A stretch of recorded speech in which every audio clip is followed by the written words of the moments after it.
guys, so I wanted to make this video because I realized that I talk about Guatemala often and little bits and pieces of it, but for most of you who I haven't told the full story of what Guatemala is and what we do and how you can support it, you're kind of left in the dark. So I wanted to make this whole video. I'm going to talk about a little bit about where Guatemala is and like why the need is there. I'm going to talk about the projects we work with and how you can support each of those.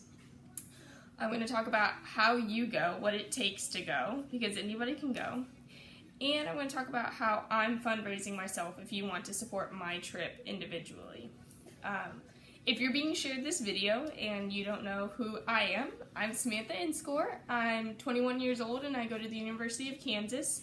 I got started going to Guatemala after my little sister Katie had gone 2 or 3 times, and I saw her falling in love and just so passionate about this country and Guatemala's people, and I thought to myself, well, I mean, she's so excited, I have to try. So I went 2 Decembers ago, was my first trip, and I also fell in love. I saw this beauty and this resilience in the people of Guatemala, and I decided I had to go as often as I could. So I went again 6 months later in June, but finances got tight and I'm a college kid and I thought I was going to take some summer classes this past year, and I ended up not taking them, but I didn't get to go this past June and I won't get to go in December. So my big goal is that I want to go for 3 weeks this next June. If God allows and the money's there and the time is there, I would love to go all 3 weeks next June. It's a big endeavor. I'm practically gone for a month in Guatemala, but it's so worth it. I can't wait. I am working hard, and I'll kind of talk about at the very end of the video how you can help me and a project I am working on for one of the organizations we work with, and I'll talk about more when I get to that organization. So, for those of you who don't know, because I didn't know before I went to Guatemala, Guatemala is in Central America. It's just below Mexico, and it borders Mexico and Honduras and El Salvador. It is one of the poorest countries in Latin America as a whole. Its population is 15.8 million, which is a lot of people, but they have over 400,000 that are unemployed. The homeless rate and poverty in Guatemala is something that you only think you see in the movies. I got there, thinking the best and thinking that when you see people living in dirt homes and shacks that are made out of metal and corn and dirt, that's something that you only see in the movies. It doesn't exist in real life. It does. I see it firsthand when I go, and it's heartbreaking. So Guatemala has a great need, but I always say that I'm not there to fix their lives. It is not my place to fix their lives. I'm there to help and to love and to help provide resources for them, because for many of them, that is their life. That's the only life they've known for generations and generations in their family, and they wouldn't want it changed. And why would they? They see nothing wrong with it, and there is nothing wrong with it. So that's a little bit about Guatemala. I'm going to talk about a little bit about each project that we do. I might leave a couple out, honestly, so I'm sorry if I do. I wrote these down from memory, and we work with a lot of projects, so it might be a little overwhelming, but just hang in there. So the first one I want to talk about is the Bunkbed Project. This is by far one of my favorite projects we work with. The Bunkbed Project takes bunk beds stoves, and water filters to a village in Guatemala called Yalu. This is one of the villages I talked about that have the dirt homes. They oftentimes sleep on a piece of plywood. The entire family will sleep on like a piece of plywood or the floor of their home.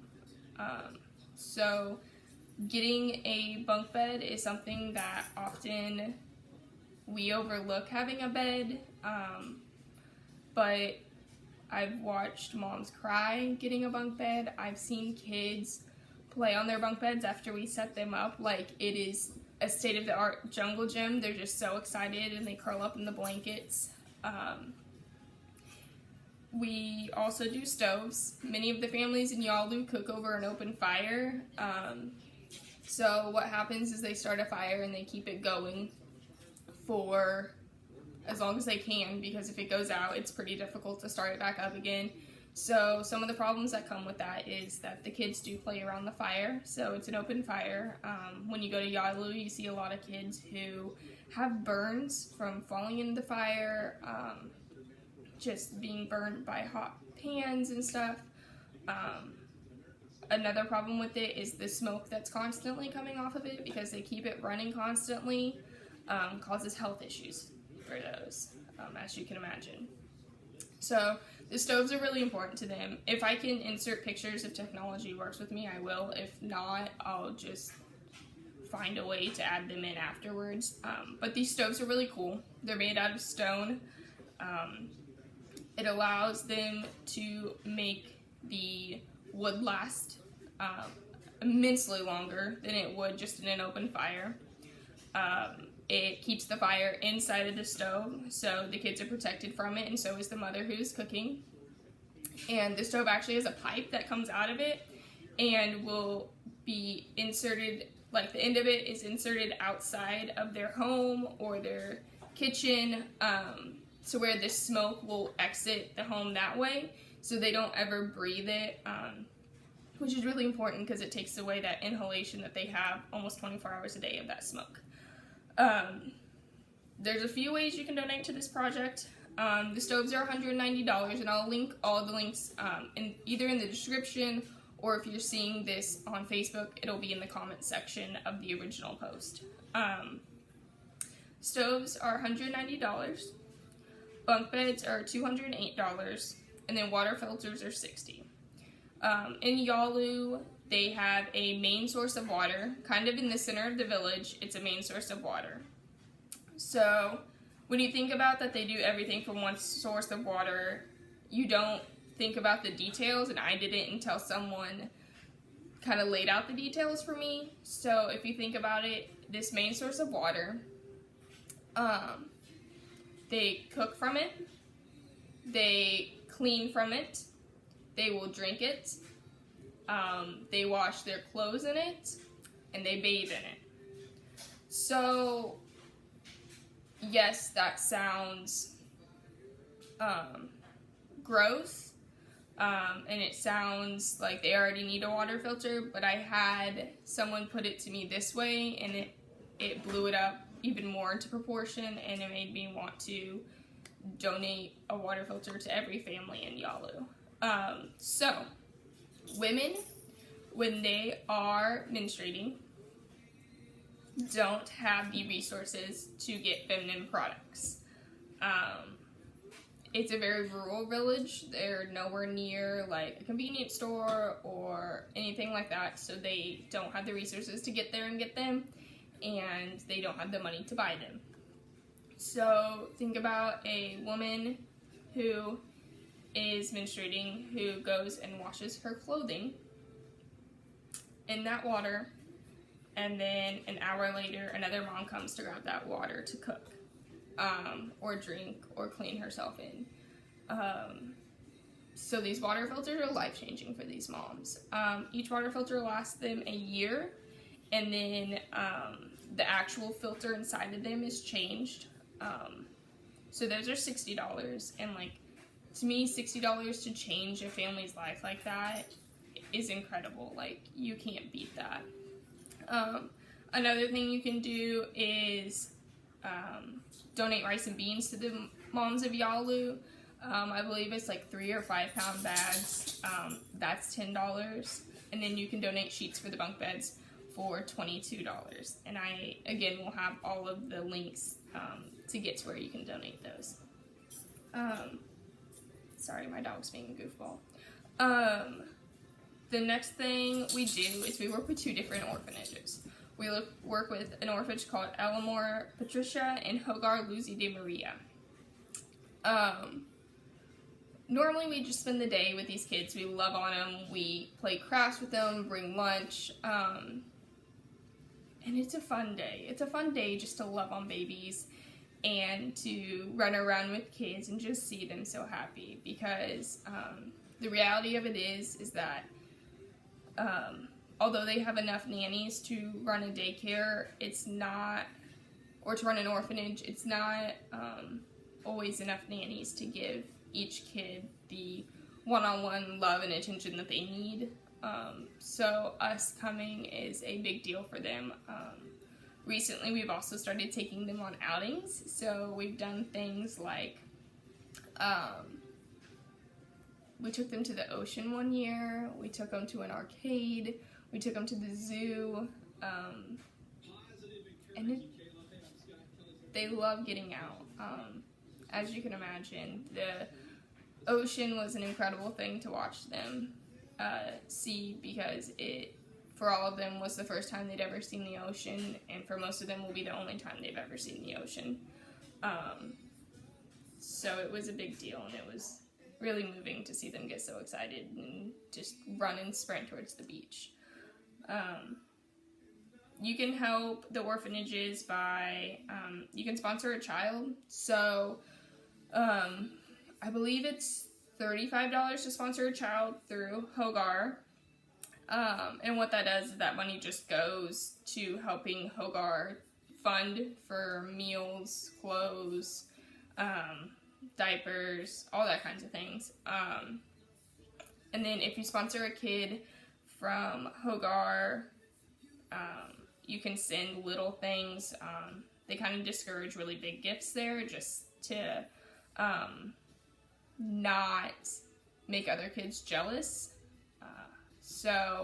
But like little things like a card or a little trinket toy, you can send them to me and I'll take them to your kid at Hogar in June. You can also get on the website and buy diapers for the orphanage, which is a big deal. They go through a lot of diapers. They have tons and tons and tons of babies. They have an entire baby room, both Hogar and Eleanor, where they just keep the babies. So you can imagine the amount of diapers they go through in a day. So that's the orphanages. Esperanza Juvenile is the next thing we do. This project is so near and dear to my heart. This project is a boarding school for kids from 3rd grade through university. So they assess the kids on psychological evaluation, an IQ test, I believe, and then just their want to be there. So they take these kids, they're always kids of need, who otherwise would never be able to afford an education, or ever get an education. They bring these kids in from 3rd grade through university and give them their education free, as long as they work for it and want to be there. It is a nonprofit, which means all of their funding comes from donations. So,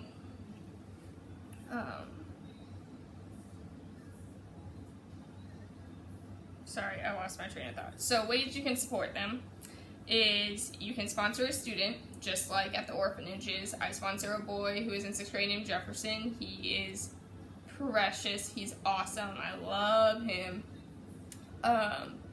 And something really cool about sponsoring a kid at Esperanza, which I believe is $25 a month. Don't quote me on that. Again, I'll leave a link to do that. You will get letters from them. You get a newsletter letting you know what's going on in the school. You get monthly pictures of them. I love getting my picture of Jefferson and watching him grow up while I can't be there. Another project that I am personally doing through myself for Esperanza Juvenile is my goal by the time I go next June is that I will have 200 backpacks filled with supplies. Oftentimes they don't get their own supplies to work with at school. So as a future educator, that really struck my heart and I wanted to do something about it. So I started this project. It's had a lot of momentum, but we're still pretty far from our goal of 200 backpacks with supplies. The way you can do this is I will link an Amazon list down below, and you just choose whatever you want to buy off of it, and it will ship straight to my address, and I will take it to Guatemala with me in June. So yeah, that's my project. That's how you can help. One way you can help me and the kids at Esperanza. The next thing we go to is Extraordinary Guatemalans. So inside of Guatemala City, there is many dumps, but this specific dump, by this daycare, there are families that live inside the dump, and they will, what's the word I'm looking for? They will search and find different like recyclables that they can bring out of the dump and make money off of. That's their living. They work in a dump, and when the trash stops coming in at night, they sleep in the dump with their kids. So there's a woman who opened a daycare by the dump for the parents to leave the kids at for free. Oftentimes from 6 in the morning till 9 at night. She practically does it all by herself. She's an older woman. She's a saint, and we love her. On this day, we love on the kids. It's kind of like the Orphanages. We love on the kids and just make it all about them, because often in their life it's not all about them. Because these families are so focused on making money for their family. On a good day, a family can bring home $5. On a bad day, they can bring home $1 to $2. So these kids getting love and attention and one-on-one time is really important. The way you can help Extraordinary Guatemalans is donate to send them groceries. We support, or For the Love of Mateo supports buying them groceries while we're there and oftentimes while we're not. So there'll be a link for a donation for groceries. We've got 2 more projects I'm going to talk about. So we work with, I'm going to butcher this because I speak minimal Spanish, Ninos Con Benedicion, which is, I kind of tell people it's an after-school program. It's not really. Moms of the community teach kids in San Antonio about the culture and the traditions of Guatemala. They learn dances. They wear traditional Guatemalan attire when they perform these dances for us. They play instruments for us. They teach us how to make homemade tortillas, and then afterwards, they host us for a traditional Guatemalan meal, which is always delicious and always beautiful. You can also support Ninos with a grocery donation, money for groceries, or just an outright donation for them. They're working very hard to build a place and a center for this. Every time I see pictures of it, it seems like it's grown 110% from the last time I saw it. So they're working hard and they're working fast, and they really care about these kids, and every time they talk about the project and what God has done in their life, it brings tears to their eyes, and it really shows that they're doing God's work and they're doing beautiful and amazing things. So, groceries or outright donation is how you can help them. Again, linked down below. Hey, Faya, get out of there. She doesn't like that I'm not paying attention to her. Alright, the last project I'm going to talk about is Village of Hope.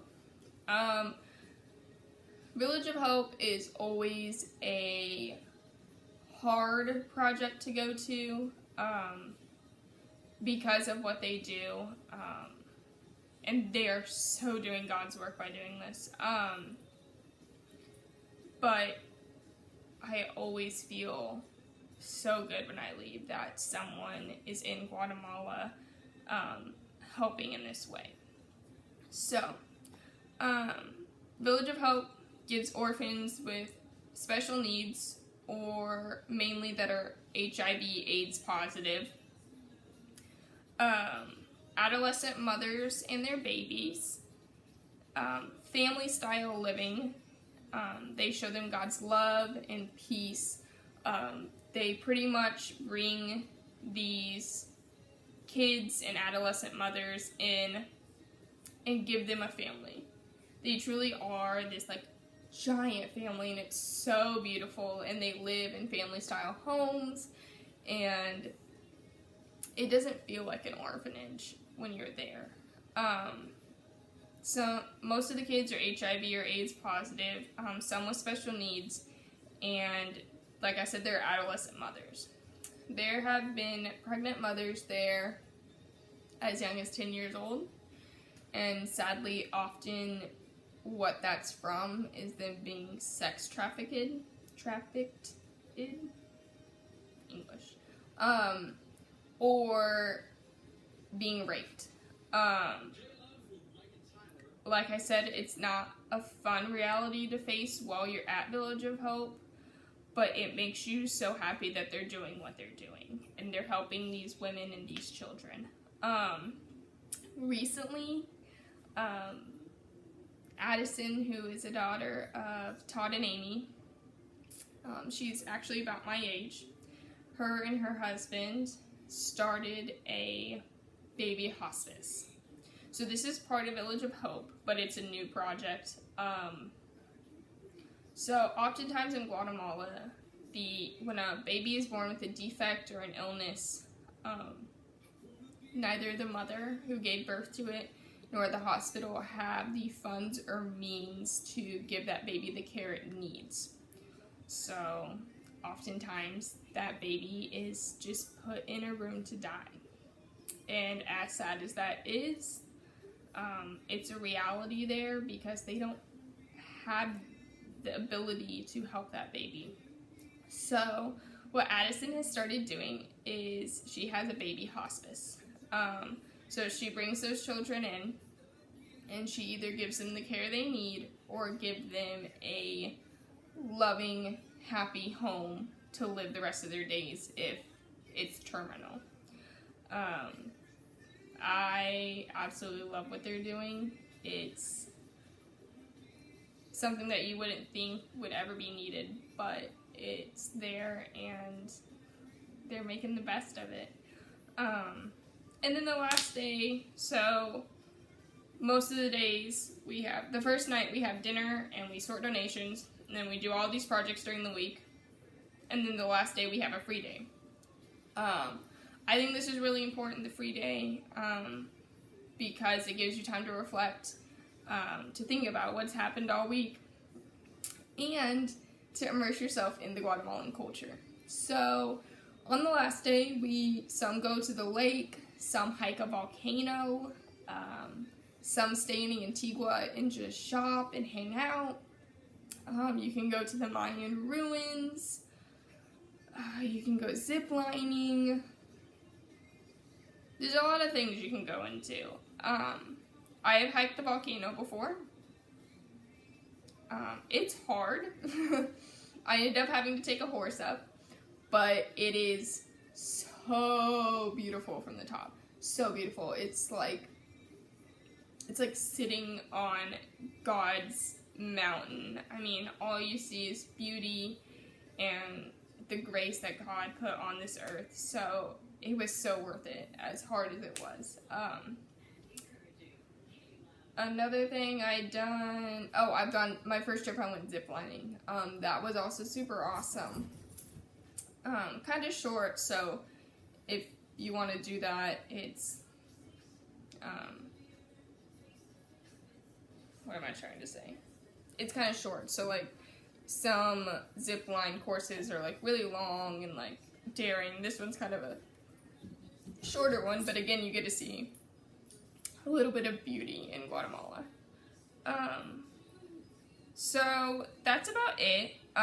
So now I'm going to talk about how you can go and like dates that the trips normally are and payment. Come here, Faye. One sec, let me go open the window for her.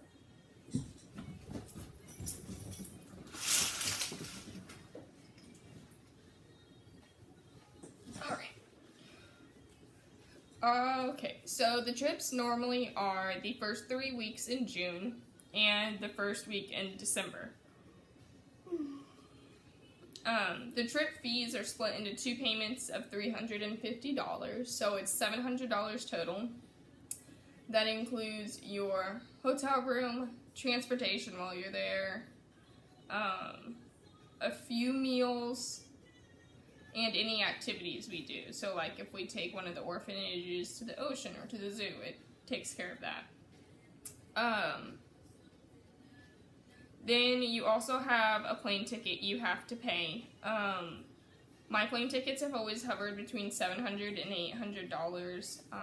So total, I always tell people it's about $1,400. You also need meals and shopping money, which I would say if you're only going a week, maybe $200, just to be safe, because you don't want to end up in another country and be out of money. And then if you don't have your passport, you'll have to pay for that, which is about another $150. A lot of times when people hear the numbers, it scares them and they say that's way too much money. But often I do fundraising to pay for most of my trip. I tell them, and it's so true, that the money doesn't compare to what you get out of the trip and what others get out of the trip for me being there. I can't put a price on the experience and the way that Guatemala has changed my life.